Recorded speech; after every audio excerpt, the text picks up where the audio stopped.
Okay, witches. This is really hard to record. It has blocked me. Uh, this is the third time basically that I'm trying to record this. So hopefully it does it this time before I just get pissed off and stop trying to make this fucking video.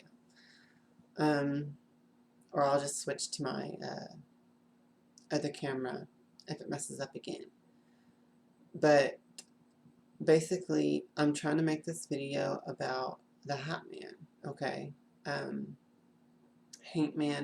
whatever you want to call it. I had some astral travels last night where I went to see this thing and I learned about it, basically. A lot of times on my astral travels, Hekate guides me, and not in an anthropomorphic form or any form or whatever, but she basically guides me just as a presence there, a non-physical presence that's just there, and she tells me things and such throughout the travel, as well as leads me where I'm going.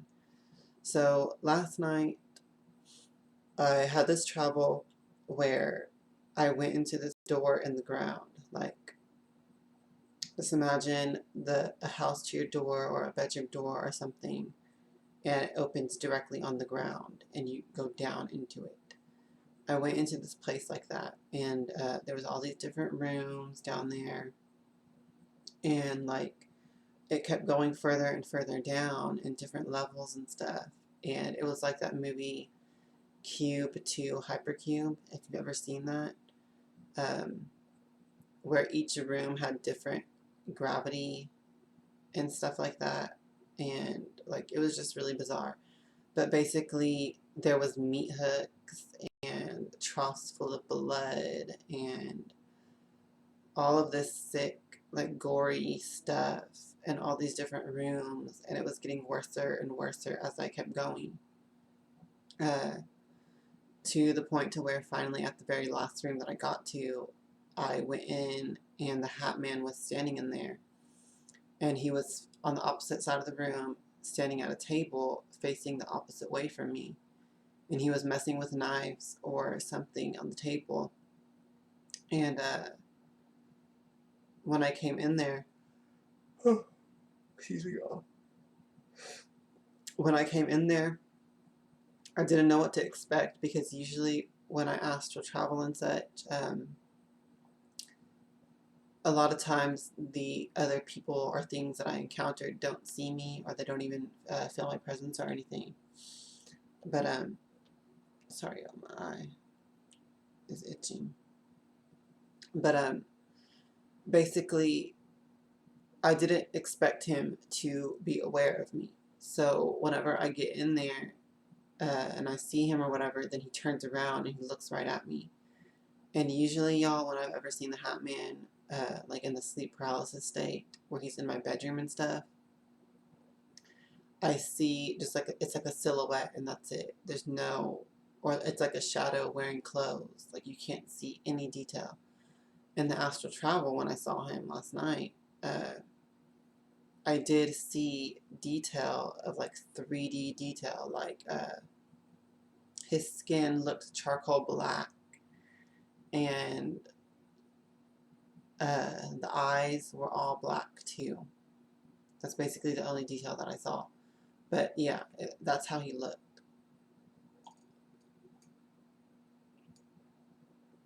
And sorry, it's like the morning. It's 9:22 a.m. here. I've been trying to record this video since 7:43 a.m. So just like that's how many times that this video has messed up now, to where I had to stop recording, or basically it just stopped recording, and I had to like restart it, and I got like so far into it and then it stops. So and it's not like with my other camera where it stops at 20 minutes every time. No, it's like it's glitching and freezing and doing all this weird stuff and then stopping recording altogether, and then it's not even saving it. So it's like I honestly feel like the Hatman is trying to stop me from making this video because I'm exposing him because of what Hekate revealed to me about him. Basically, I wanted to share like my experience with this Hatman being. In the past, I had experiences of seeing him. If you look on my other past videos, what was it? Demonic entity experience or something like that. Go back on the videos, y'all, and watch that one. I saw the Hatman when I was awake in the middle of the daytime outside. Like, I just saw him one time. And so did my siblings. We all saw him at the same time. And I really think now that that was the Hatman. But anyways, y'all go back and watch that. And okay, that was the first time I ever had any kind of encounter with the Hatman that I can recall. I do know that when I was little, I had night terrors, like 5 years old, and up till like around 8 or 9. You know, maybe like from 3 to like 8 or 9. I had night terrors and different experiences and these different things. And for all I know, the Hatman could have visited me then. I don't consciously remember if he did or not back then. But I do know that I did have a lot of scary encounters that I can't recall fully in detail at this point in my life. What they were. Excuse me, y'all. But I know that they terrified me and all that. But anyways, the first time that I consciously recall seeing the Hatman was that time. Go watch on my past videos, Demonic Entity Experience. I think that's the name of them. But either way, it's like my one of my very first few videos. So you'll find it in the beginning of my channel. But anyway,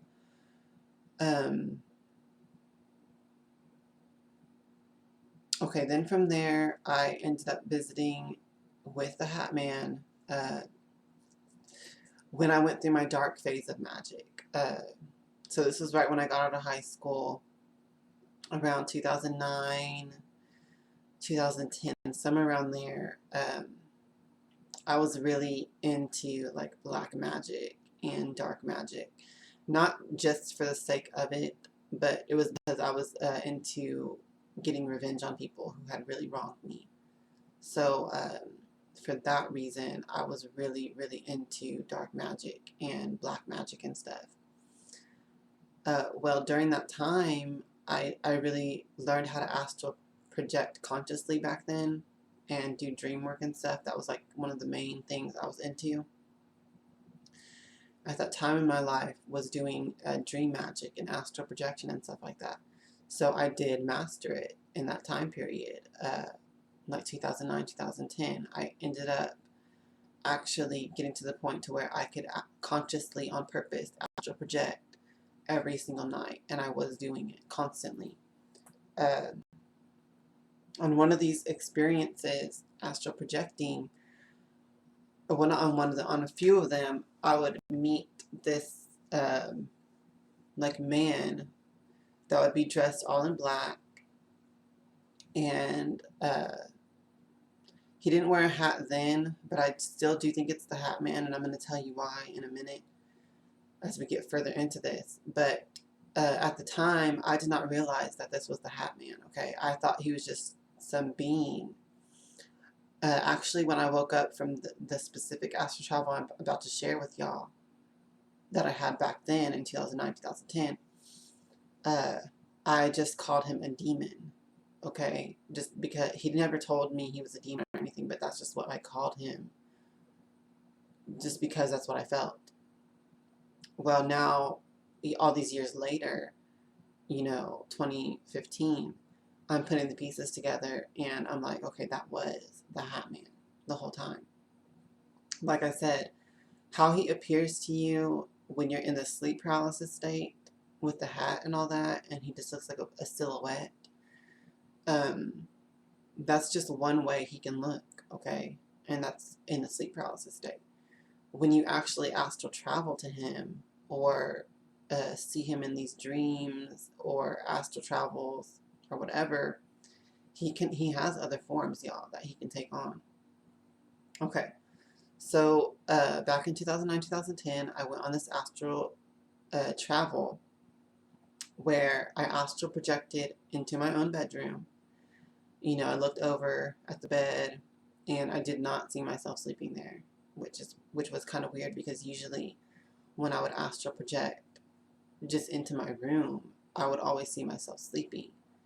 And then I would continue on, you know, doing whatever, either going outside or going to another realm or whatever it was.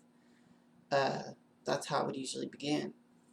But this specific time, I did not see myself sleeping there. And I was like, okay, this is weird. So I walk out my front door and I go outside. And back then I lived in some apartments. So I walked towards the street, like out of the parking lot area, towards the street. And when I got to like right by the street, there was, you know, what I called him back then was my demon. Okay, he was there.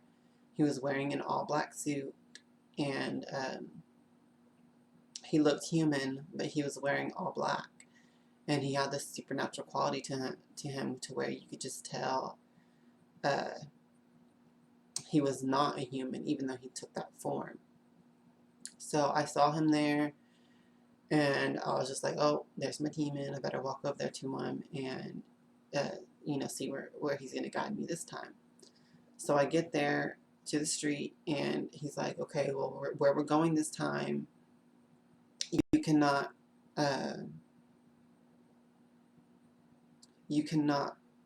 control how to get there, because you're not allowed to just go there by yourself. So he's basically was telling me that he had to carry me there or take me there. So how this manifested in the astral travel was he literally stood behind me and picked me up from behind me, and he started flying through the sky or whatever, just holding me like that. And so as we were flying over my town of Lockhart, where I live, I was seeing it from aerial view, looking down, and this fog came over the whole town. Okay, so like it blotted out the street lights and everything. It was just nothing but fog. Okay. Then as we kept flying through the air, whatever, excuse me, the fog disappeared, and it was suddenly no longer Lockhart. Okay, it was a completely other new landscape, new place, new realm that we were in, and it looked like a desert, like not a desert of soft sand, but more like a rocky desert, like, what would you call it? I forgot what they're called, but it wasn't desert like sand dunes. It was desert like that hard, compacted, just dry brown earth type. And there was like no bushes, no shrubbery, no plants. There was nothing. Just like that hard, compacted brown, like hills. And that was everywhere, like as far as you could see in every direction. So he lands me down on the surface of this place, and I'm suddenly aware, okay, this is no longer the earth realm. This is no longer, you know, where I was before. I'm somewhere else now. This is another realm. Okay, so we land there, and I turn around to face my demon, as I called him, and he no longer looked like a human form anymore in a black suit. He looked like this really tall, like about 10 or 12 foot tall being in a black robe, you know, with a hood and everything to where you couldn't see anything. It was just black in there. And it was like a big hood, you know, and robes. And there was big, like, wings that he had coming off of his back, and his hands looked, he basically looked demonic. Okay, so I was right in how I felt about him the whole time. Every time I would see him in the human form, and I would be doing astral travels just around Earth, around my town and stuff like that, or whatever, he would look like a human. But when he took me to this one realm, his true, I think it was his true form was shown to me. And he looked like a demon, y'all. He had a black robe and all that, where you couldn't see his face. He had wings, and it wasn't like feathery wings. It was the wings like reptile, pterodactyl, bat, that kind of wing. And his hands, which was the only part of his body that I could see coming from the sleeves of the robes, looked demonic. Like the skin was red, and it had long pointed black fingernails, and his wrist had like these shackles on it with chain and all that between it. And I was like, whoa, why do you look like this all of a sudden? What's going on? And he was like, this is how I look here in this realm. And I'm like, okay. And I'm like, why do you have chains on here? Why are your hands bound? And he said, this is the rules here, that he has to bind his hands and all that. And I'm like, okay, well, I don't like that rule. So if you never astral projected before, or even lucid dreamed or whatever, basically you are in complete control of the experience. Like, you have supreme power as like a creator god and shit. So once he was telling me this, I was like, well, I don't like this rule, because you're supposed to be here helping me, and if your hands are going to be bound like that, then you're not going to be able to help me. So I basically told him to break the chains off. So he proceeded and he did that. Now, the way he did that, I have to explain to you. I forgot to say this part. Now, the whole landscape looked like this barren place with just, like I said, brown compacted, like, hills, rocky brown hills just everywhere with no life anywhere. But there was these, like, tower things, not towers, but like, what do you call it? Like pumps. They were like pumping something either into the ground or out of the ground. And they looked like big cylinders laid over on their side, with little legs holding them up and all that. And there was tubes coming out from one end that went into the ground, and it was like clear tubes. And you could see this green liquid. Either, like I said, it was either going into the ground or it was coming out of the ground into those things. And it was like a green liquid. And so I asked my demon, what is that? What the hell are these things pumping? And he told me it was, what did he say? He told me it was nitroglycerin. And I'm like, okay, wow. Because at that time I didn't know what nitroglycerin was. I was like, that's kind of scary that they're just everywhere. These things are all over, like dotting the landscape. You just saw these things everywhere. And I was like, how scary, in that sense. Like, it's just weird and freaky that they're just everywhere here. And so anyways, fast forward again, I told him to break the chains because I was uncomfortable with the fact that he was chained up and he was supposed to be the one that was helping me around this place and stuff. So I was like, break those chains off. So he proceeded to do so by slamming the chains, of these shackles on like a part of that pump. And I was like, oh my God, you're going to blow us up if this ignites. But of course, nothing happened except for the chains just broke off. And I was like, okay, good. So from that point on, the dream, or the travel, I should say, fast forwarded us, or teleported us from being in the middle of this landscape to suddenly we were in another part of this world. Uh, Once again, as far around as you could see in every direction, it was just these hills with those things dotting it. And but right in front of us, where we had teleported to, it was a giant stepped pyramid. Like, y'all look up the Aztec pyramids, ziggurats, or whatever. It was a giant stepped pyramid that was like gray stone and stuff. And like it had a huge tall staircase that went all the way up to the top. And it teleported, the travel teleported us, or maybe the demon teleported us once he was unshackled, to the base of this pyramid, to the base of the stairs. And so we just appeared there. And once again, he was in a human form again. Once we got there, he was no longer in the demonic form that he was in when he was shackled. He was in a human form. And we get there at the base of this pyramid, and I see these two women dressed in white dresses. And they're barely like a few steps up the pyramid. And they look back all of a sudden at us when we get there, and they're like, one of them is like, they both look like they suddenly get concerned looks on their faces, like basically like, you're not supposed to be here. Like, whoa, what are you doing here? Like, they just looked shocked and concerned when they saw us. And so sorry, I'm adjusting my position.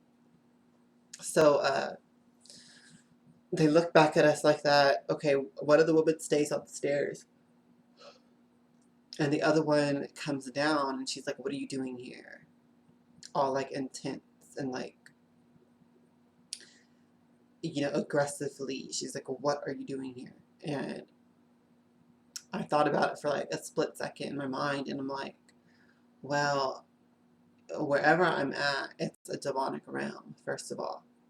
So I'm like, what would be what I would respond to her to get her to leave me alone and like not fuck with me, basically. Because I even think like that when I'm astral traveling, y'all. Or at least I did, back in 2009, 2010, when I was going to fucked up, scary places in my astral travels. I was like, okay, how can I turn the tables? Because this woman's intimidating me, which once again, I thought it was a demon that was taking on the form of a human. I was like, how can I turn the tables and then intimidate her instead? So I was like, well, you know what? We're here to visit a Golgotha. That's just the name that came to me to say to her. And I did not know who that was when I said it, or what that was when I said it. It was just the word that came to my mind, the name that came to my mind to tell her we were there to visit a Golgotha. And whenever I said that, she looked even more scared than before. And she like hurriedly rushed back to the other woman, and they like ran up the stairs together. So I was like, okay, well, that worked. And then I was like, great, now, because now I'm going to have to go up to the pyramid and visit this being that scared this demon when I said its name. So I was like, oh. But at the same time, I was like, but this is so fascinating, because I was like just so into randomly exploring these astral realms and stuff that I would go to.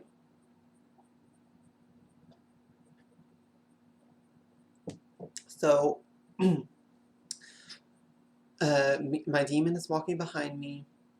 Like I told you, I just called this being my demon at the time, because that's just what I felt he was.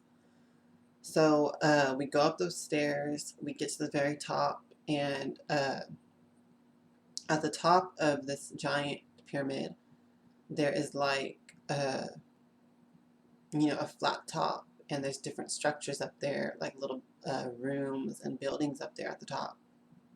And one of the rooms, you had to go up a ladder on the outside of it, and then you go to a trap door that's in the roof and go down another ladder into the room itself. Okay, and so that was the room that we were going in. When we get in there, it's like a party's going on in there, y'all. There was a bunch of like flashing multicolored lights. There was like a disco ball thing hanging. There was like club music playing in there. And there was a bunch of people, or maybe demons, that looked like in the human form, all in there just partying together, like dancing and just everything, and drinking and stuff. Like it was like a huge, massive party was going on in there. And I was like, what the fuck is this in this pyramid for? But I just kept exploring. I go in there and I'm looking around. Okay, then this is when my demon, as I called it, my demon, back then, I guess really started to reveal and show its true colors to me, or its true nature to me. Because way on one of the end of the walls, against the wall, there was 3 thrones sitting there. And in the very middle throne, it was like it was the color black. It looked like a black, like a fancy antique chair throne thing. And there was this like thing sitting there that looked senile. It looked like it didn't have awareness of anything of what was going on around it. It looks completely, it looked old, like an old man figure, but like fat, wrinkly, long dreads of white hair and a beard. But he just looked senile. He looked like he had no consciousness of what was going on. On the throne to the right of him, like me looking at him to the right. So this would be the throne on the left-hand side of his own throne. It was a white throne, and there was the woman sitting there, and she looked, she didn't look like she was a queen. She looked more like as if she was a princess.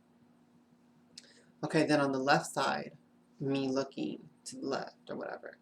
So once again, to the main throne, this would be the right-hand side throne that was right beside it, was another black throne that was slightly smaller, and there was no one sitting there. And I was just like, weird. Okay, but I took note of that, and I was like, okay, I'm seeing this. Well, my demon, in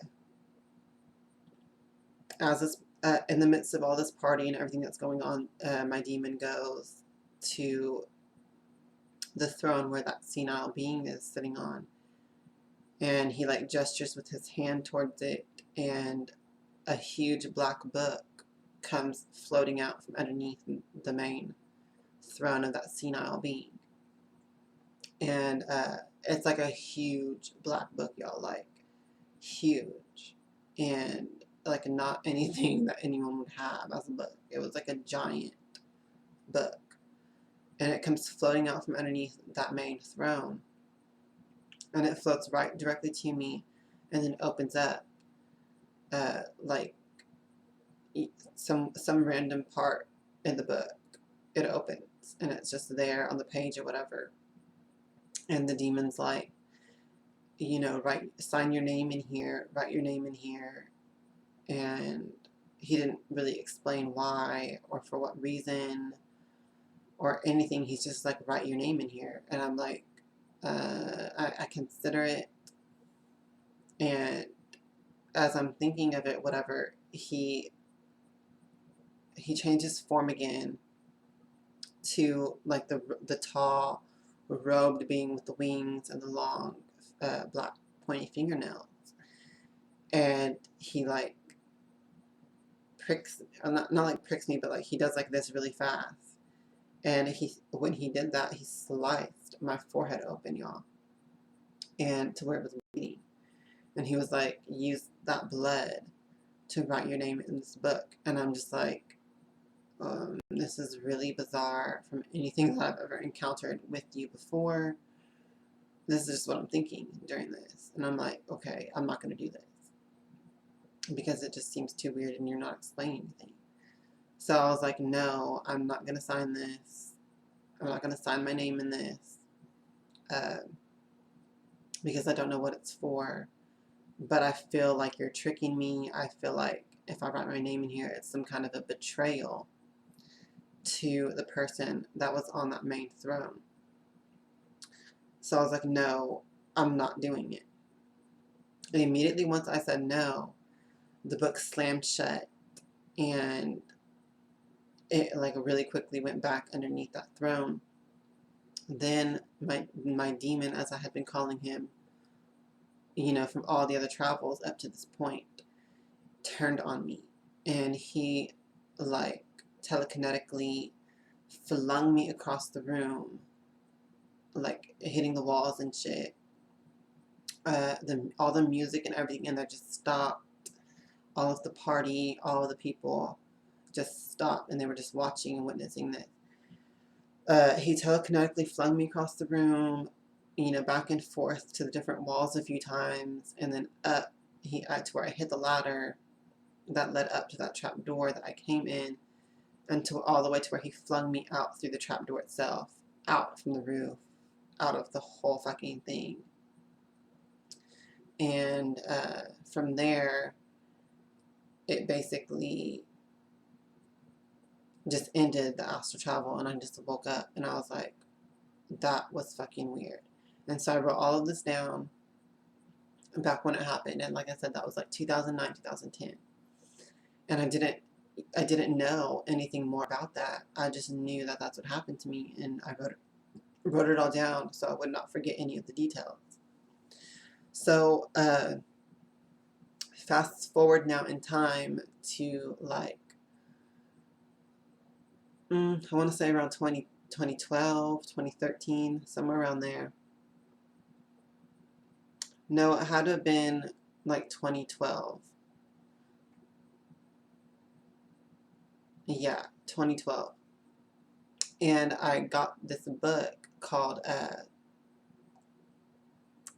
The Grimoire to the Necronomicon, or The Grimoire of the Necronomicon, something like that.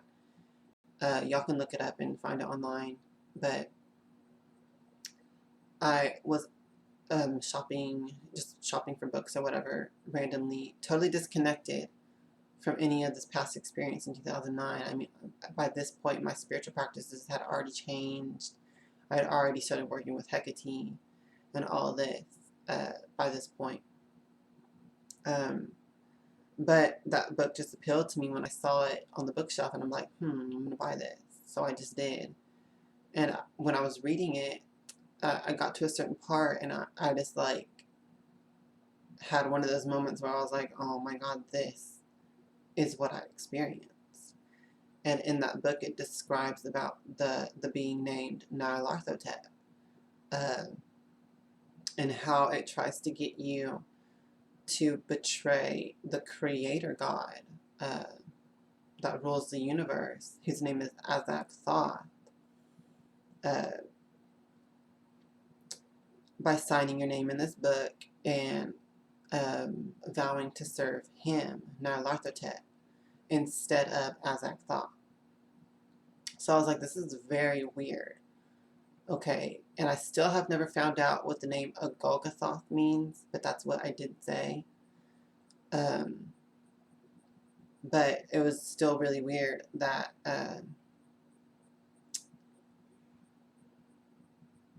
in like real actuality, this being's name is Azak Thoth. So I was like, this is strange. But it's also like confirming my experience was real. So I just thought that's interesting. Y'all can go read that book, because I don't have that book anymore. I ended up selling it back to the bookstore after so long, because I do that, and I go to this store called Half Price Books, where you can trade in books and buy new books from that.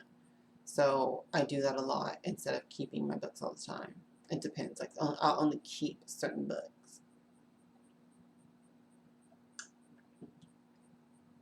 That I think would be really beneficial to just have on hand all the time.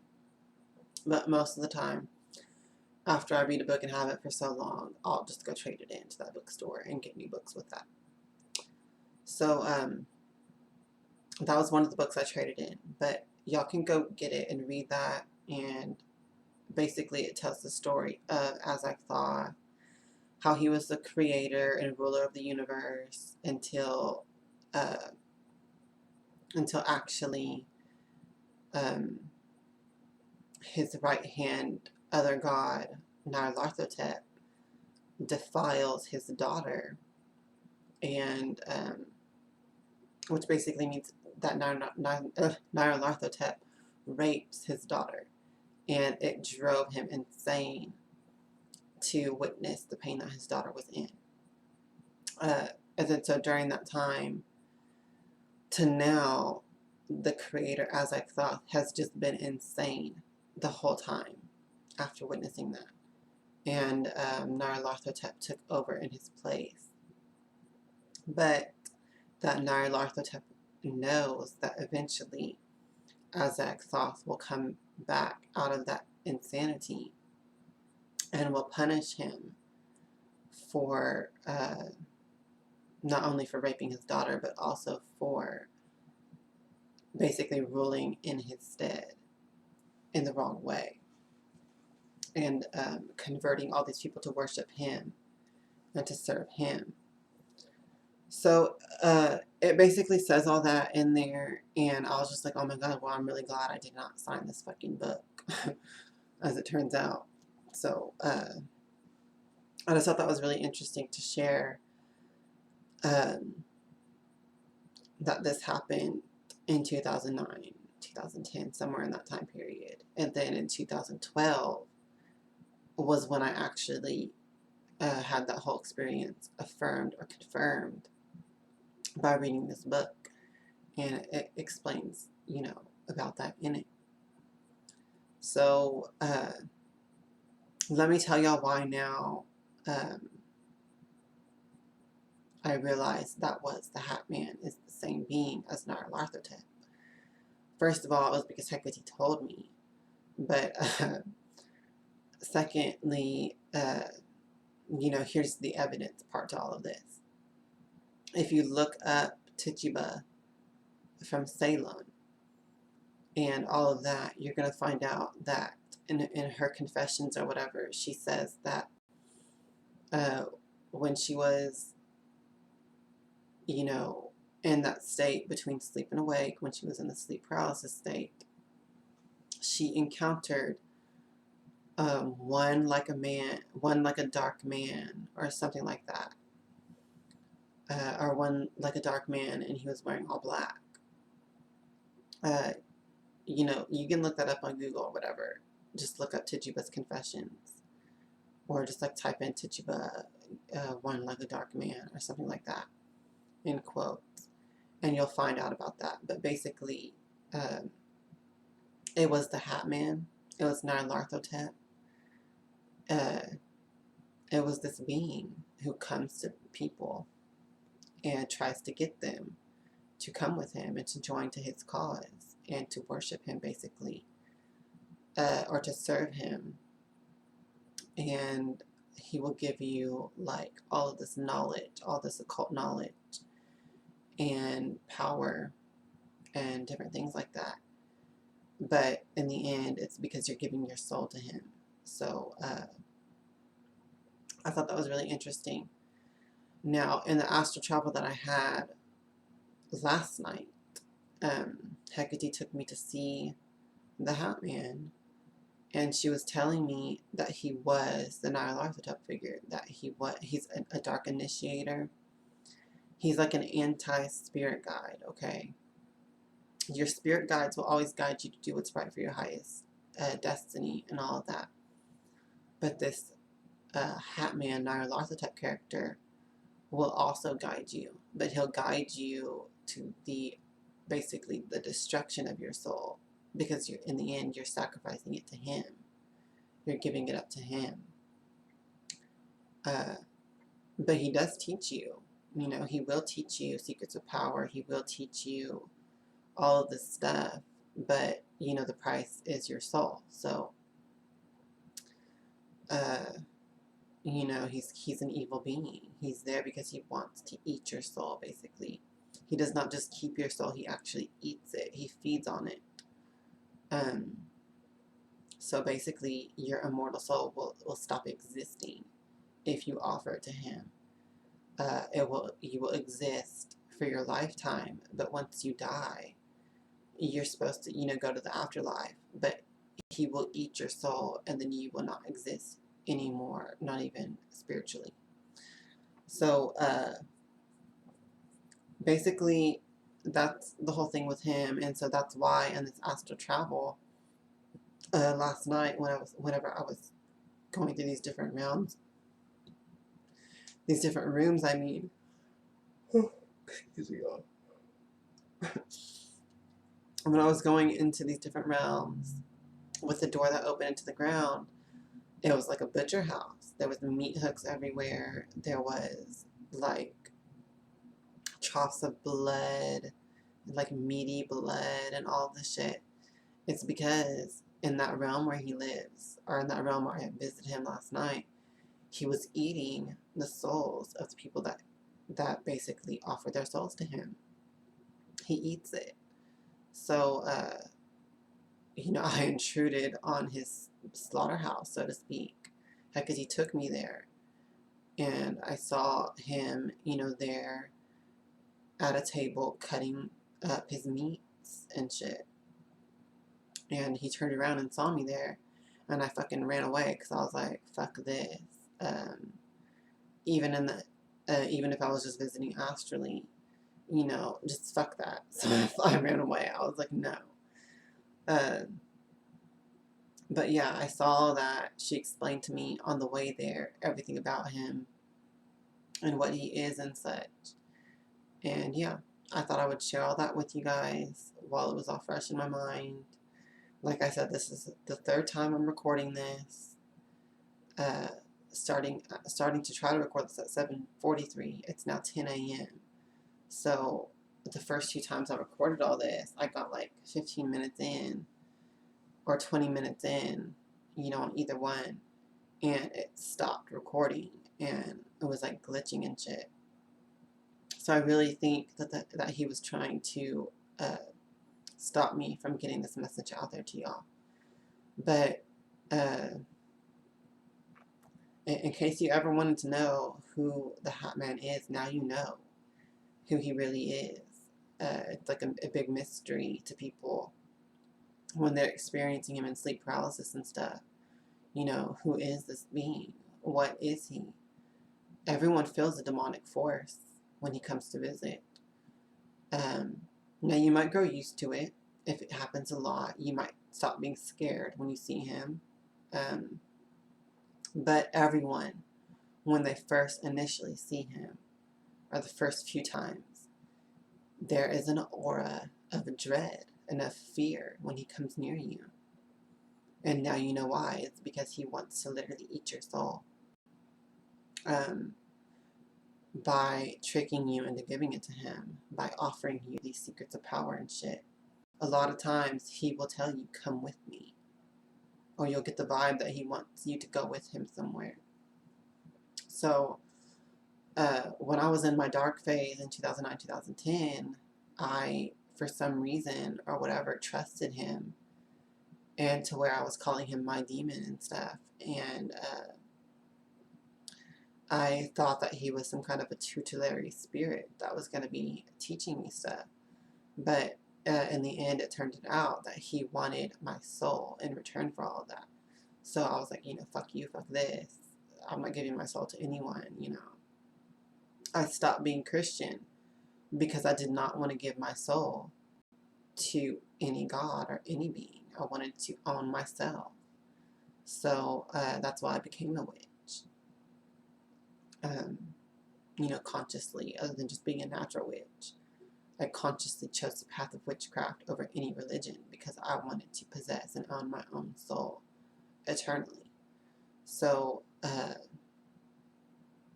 even though I didn't understand that he wanted to eat my soul back then, just by the fact that he was trying to get me to sign that book, I just knew something was up with that. And I was like, no, I'm not going to fucking do this. I own myself. you know.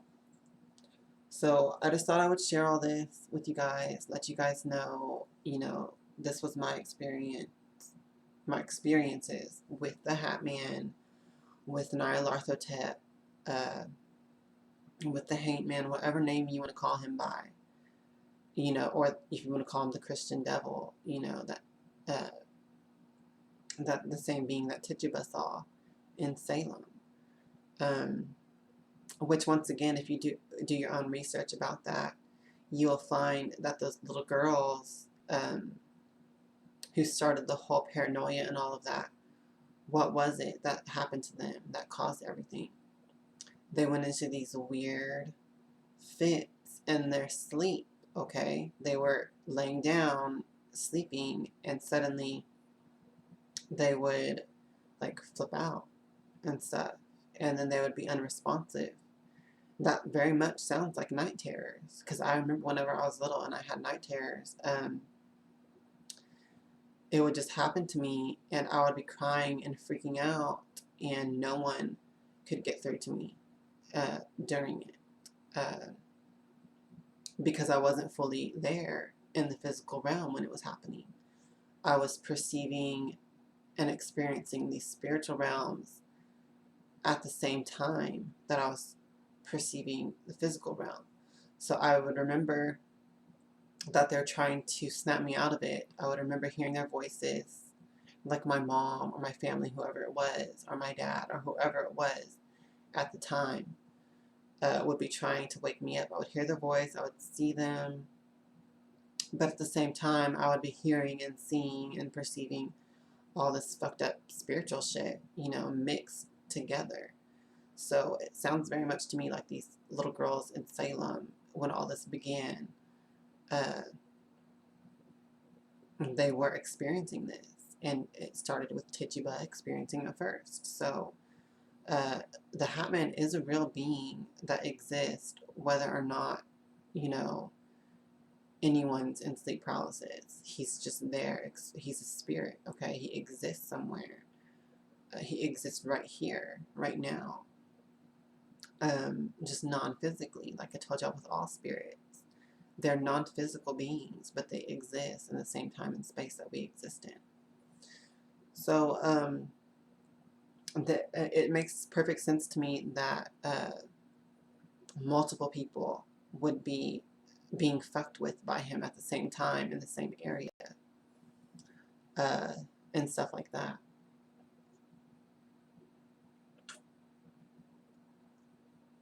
So I just wanted to share all this, let you guys know, you know, that was my most recent astral experience and travel.